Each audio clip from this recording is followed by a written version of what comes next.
Hello again. This is another case for our collection of HoLEP cases. Here you can see that it's a little bit tricky to enter. There's some relative stricture of the vulvar urethra near the sphincter. It's a very typical situation. I think probably 1 in 4 or 5 patients has this relatively thinner or not so wide urethra near the sphincter, and we have to do a careful dilatation to enter. I like to annotate this in my clinical record because it gives you a clue that there might be, a stricture forming in the future if the patient starts losing voiding quality flow. Okay, so this is another example of the en-bloc enucleation technique. In this case, I'm using the Moses fiber, and you see that it's a mid-sized prostate, not extremely big, but quite bulky with a big middle lobe. You see how fast we can finish this enucleation with the en-bloc technique. Their main advantage of this approach, as you all probably know now, is that by marking this apical line, the white line, around the apex of the prostate, we are protecting the sphincter's mucosa. If you look at classic techniques where the dissection of the lateral lobes is carried out without looking at the sphincter, you see that very often the sphincter is peeled, the mucosa is peeled off the sphincter, and at the end we have a curtain anteriorly, and this is what I call the infamous curtain. We shouldn't see a curtain because that means that we have deepithelialized the sphincter, and that's not a good thing. That is probably one of the reasons why patients can have temporary stress incontinence. But with this approach, I have to tell you, it's quite rare to see incontinence in a patient. Here, this is the tissue around the verumontanum. Here, I do a little bit of mechanical pushing sometimes to find the proper plane. That's the plane. You can see that I was entering a little bit below the proper plane. And this can happen sometimes. You see, you could go following the deep aspect or more on the right side of the image, or the more correct one, which is in the left. So here, what I'm trying to do is trying to follow the right plane and correct a little bit the plane as we were entering a little bit deep at the beginning. So it's important to recognize this, because then if you follow the nice anatomical interface between adenoma and surgical capsule, then things are much easier. And this is why often we can see ejaculatory ducts, when you go a little bit deeper, you can cut the ejaculatory ducts right there at the little bit proximal to the verumontanum, which usually has no other consequence than producing retrograde ejaculation. So this is the development of the posterior plane. You can see, if you look at the tissue effect, that there is a nice opening of the plane, despite not all cases are the same, and in some cases the plane will open a little bit easier than others. This is a relatively sticky plane, so it doesn't open, as easily as with other cases. But you can see that we get some dissection of the plane effect, and as well a very nice first pass hemostasis. This is the main advantage of pulse modulation, and I think that's the sphincter at 12 o'clock. This is the line. Now look, this is very important. I'm going to cut on the adenoma. You see, I'm not looking for the proper plane yet. And what this does is, this cuts the fibers that unite the sphincter to the apex of the adenoma and then looking for the proper plane, it's much easier. So we have gained access by this incision that I did on the prostate initially. This incision is going to rest a little bit more medial to where we are now. And more than an incision, what it tries is to disconnect, like here, you see. But here, anteriorly, you have to be a little bit more horizontal to try to protect the sphincter, which is above that, right above that. So that's a 12 o'clock region, 12 o'clock fibers. And you have to initially do this horizontal incision to make sure that we take the battlefield a little bit more inside, further away from the sphincter anteriorly. So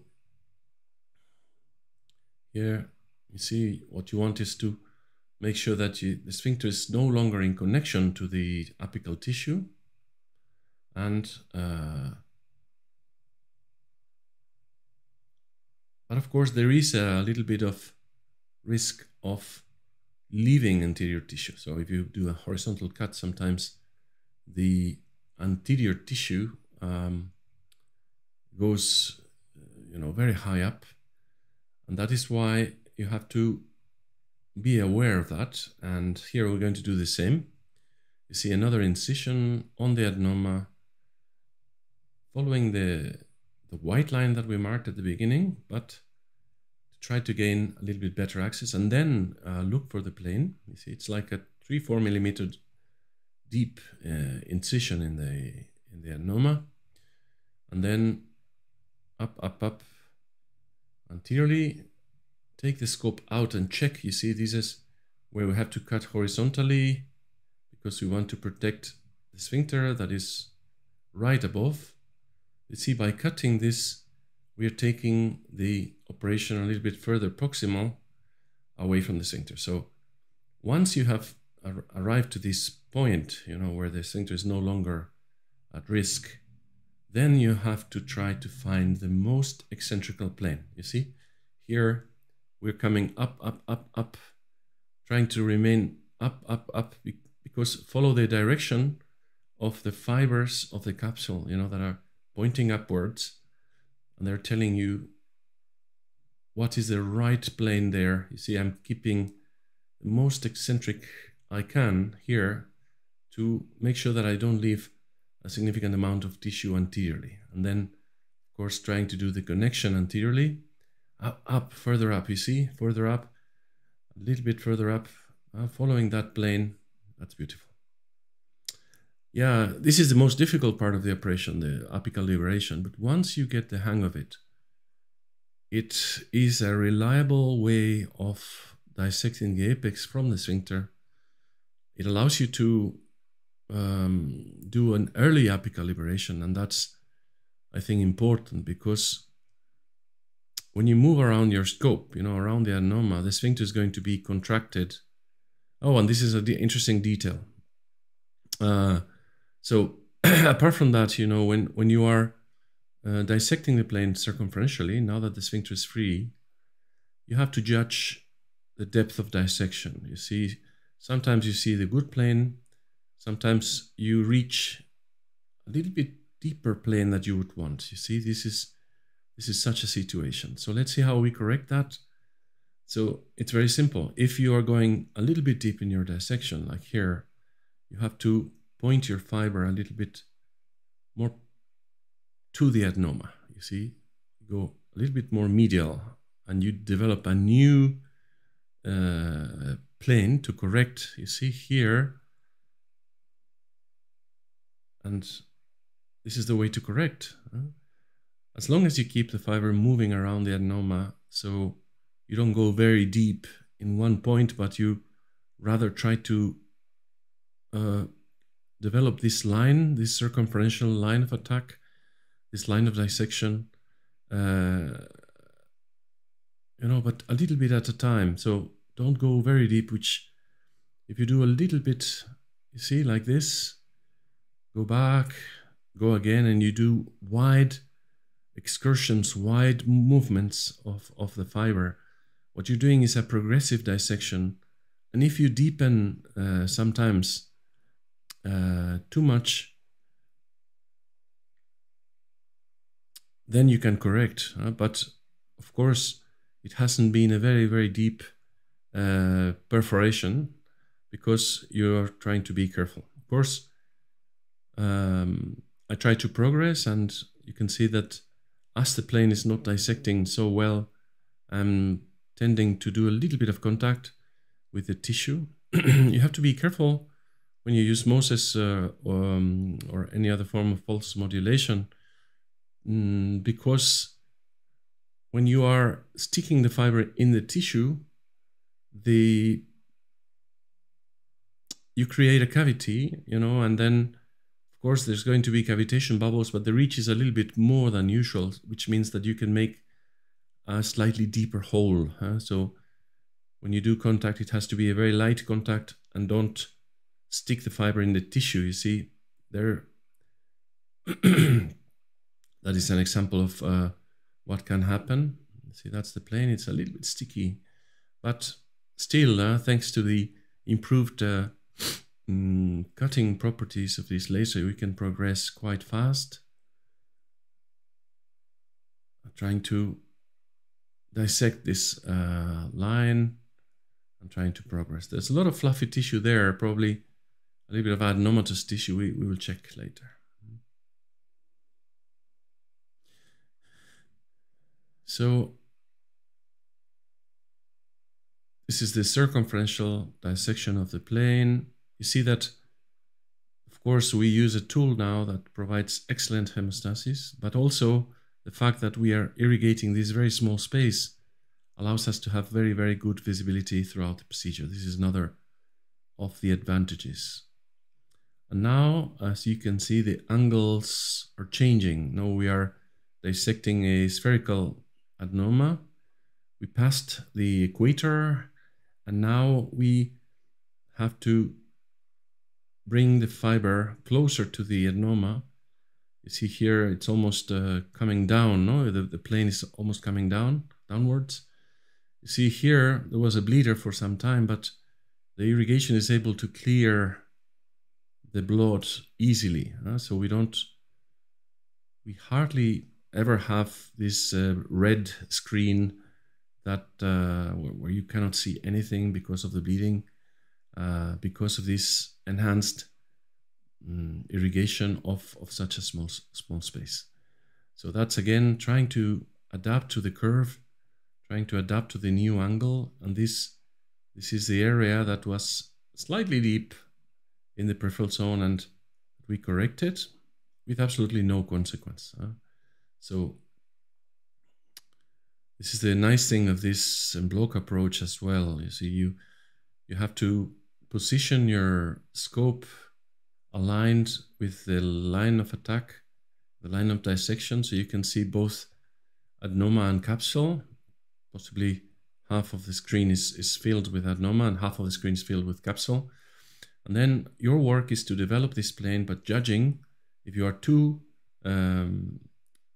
close to the capsule or leaving adenoma. So judging the characteristics of the plane and correcting, going a little bit out if you need to take more adenoma, or to move a little bit closer to the adenoma if you think that you're going too deep in the plane. And it's really easy, and if you do it like this with progressive and ample and excursions of the fiber, you see you go from side to side. You don't stay too long in the same spot, so you try to improve a little bit. For example, here you have to challenge as well your planes. You see here I was looking, maybe this is adenomatous tissue, and it was. So you challenge. Here we did the opposite as before. I found that it was adenomatous tissue probably sticking to the capsule, and I went a little bit further out to take it with the adenoma. And that's it. It's not rocket science. It's not very difficult. You just have to get used to see seeing these different planes. Interestingly, different patients have different quality of planes. Sometimes might be your fault. I mean, if you're not in the proper plane.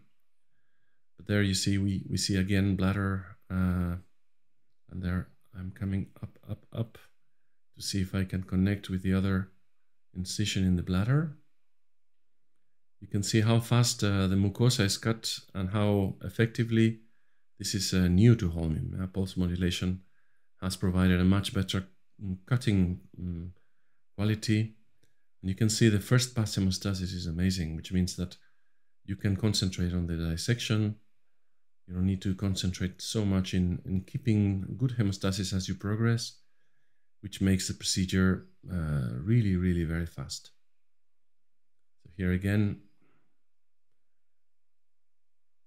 that is again dissection under the adenoma, probably now reaching 6 o'clock. And here what I want is to connect now the lateral with the posterior plane.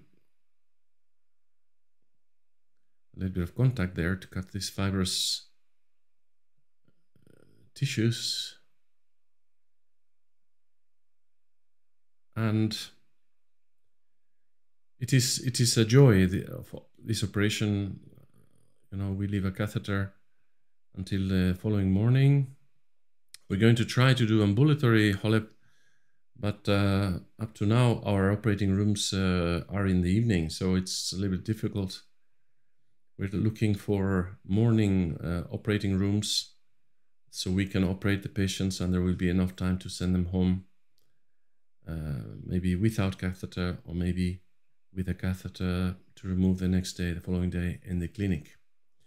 So that's the finalization of the enucleation. Here I'm coming down to connect with the other side. You can see that the cutting properties of this pulse modulation are much improved. With normal Holmium, it might take a little bit longer to cut this fibrous tissue. So what can I say? I'm delighted with this new possibility to perform HoLEP, and we have seen that we are much faster than before. You can see how the sphincter was perfectly preserved, the mucosa is on the sphincter, and then probably you don't have to spend a lot of time doing hemostasis because the first pass hemostasis was good enough. So it's about 17 minutes for the enucleation.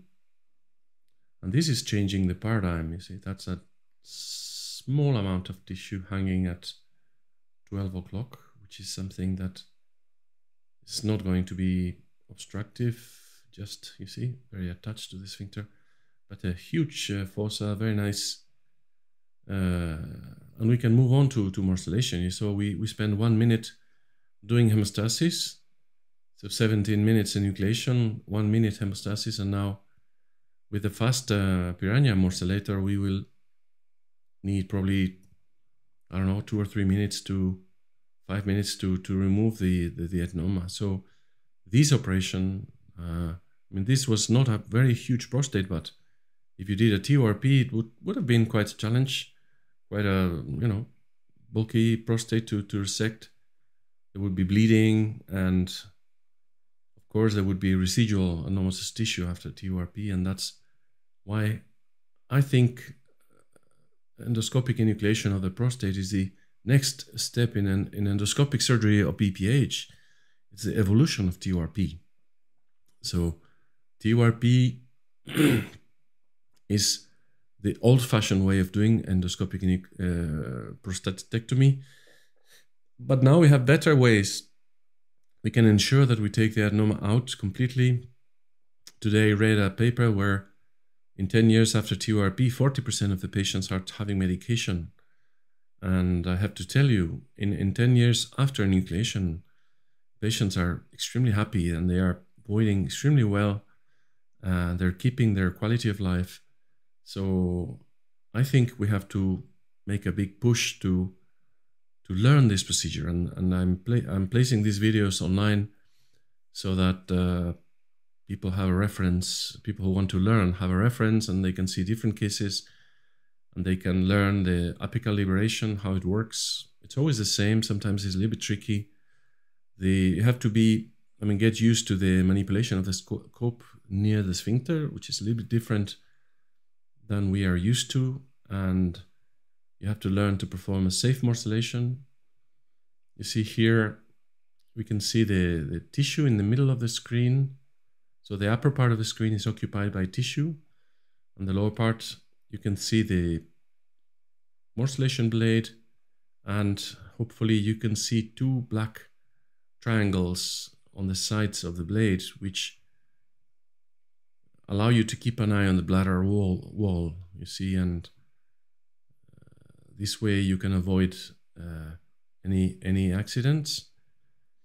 As I said, fast morcellation is a joy because you don't have to spend too much time in the morcellation phase. We get an average of 11 grams per minute out with this.